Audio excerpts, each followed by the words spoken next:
morning. Today we're in Carmichael, California. We're in a really cool Streng home. Streng homes, if you're not familiar with them, are some modern homes from the mid-century. There's a bunch of them throughout the Sacramento area, and this happens to be one in Carmichael. A lot of these windows customers like to just leave open if possible, but sometimes you do need something. So what we've done here is a blackout roller shade on a sliding glass door. Very simple, very contemporary, definitely keeps with the lines of this home.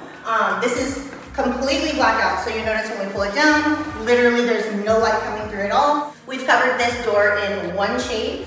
This particular door is not super wide, so we're able to do it in one piece. And then we finished off the top with a fabric covered square valance.